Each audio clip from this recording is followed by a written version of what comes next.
क्या आपने कभी महसूस किया है कि सिर्फ भूख और प्यास से अधिक हमारी आत्मा भी भूखी है? रमजान का महीना सिर्फ रोज़ा रखने का नहीं, बल्कि दिल, दिमाग और रूह को साफ करने का मौका है। इस महीने में हम सीखते हैं धैर्य, संयम और दूसरों के लिए दया दिखाना। आज मैं आपको बताऊंगा कि कैसे आप रमजान से पहले ही अपनी पूरी तैयारी कर सकते हैं, ताकि हर रोज़ा सिर्फ भूख। रुकिए, क्योंकि अगले 5 मिनट में आप जानेंगे वो राज जो हर मुसलमान को रमजान में खुशियां और बरकत देने वाला है। रमजान इस्लाम के सबसे पाक और महत्वपूर्ण महीनों में से एक है। ये महीना मुसलमानों के लिए इबादत, तौबा और आध्यात्मिक उन्नति का समय है। रमजान का मतलब केवल भूख और प्यास से दूर रहना नहीं है, बल्कि यह अपने मन और दिल की सफाई, बुरे व्यवहार से बचना। रमजान की तैयारी। रमजान शुरू होने से पहले की तैयारी बहुत महत्वपूर्ण है। इस तैयारी में 3 पहलू शामिल हैं। मानसिक तैयारी। रमजान में मुसलमानों को केवल रोज़ा रखने की आवश्यकता नहीं होती, बल्कि उन्हें अपने व्यवहार, बोलचाल और सोच में भी बदलाव लाना होता है। इसके लिए महीने पहले ही मानसिक तैयारी शुरू करनी चाहिए। गुस्से, झूठ और नकारात्मक भावनाओं को कम करने का प्रयास करें। अपने दिल को सच्चाई, संयम और धैर्य के लिए तैयार करें। शारीरिक तैयारी।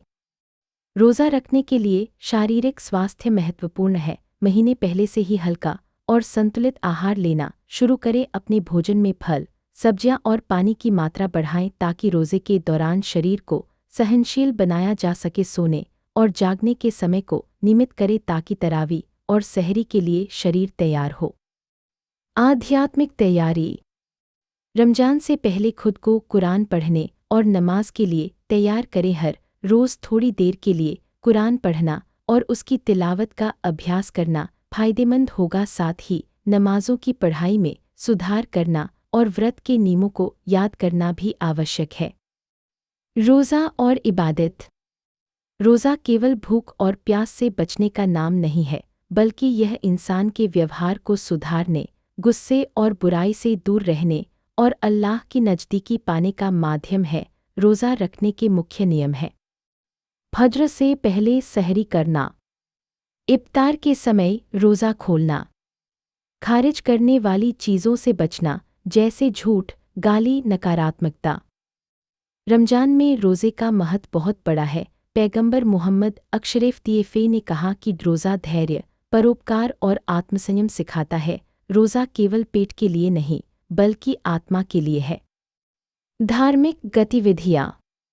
रमजान के महीने में केवल रोज़ा ही नहीं, बल्कि अन्य इबादतें भी महत्वपूर्ण हैं। इनमें शामिल हैं नमाज, 5 समय की नमाज नियमित रूप से पढ़ना, विशेष रूप से तरावीह की नमाज, जो रमजान के महीने में रात को पढ़ी जाती है। कुरान पढ़ना और तिलावत। रमजान का महीना कुरान का महीना है। कोशिश करें कि पूरे महीने में कुरान की तिलावत पूरी हो। कुरान पढ़ने से आत्मा को शांति मिलती है और अल्लाह के आदेशों की समझ बढ़ती है। दुआ और तस्बीह। रमजान में दुआ का असर बहुत बढ़ जाता है। अपने पापों की तौबा करें, अल्लाह से मदद और मार्गदर्शन मांगे। ज़कात और खैरात। रमजान गरीबों और ज़रूरतमंदों के लिए मदद का महीना है। अपनी संपत्ति में से ज़कात और सदका देना सुनिश्चित करें। यह समाज में भाईचारे और सहानुभूति बढ़ाता है। सामाजिक और व्यक्तिगत पहलू। रमजान न केवल आध्यात्मिक बल्कि सामाजिक सुधार का भी महीना है।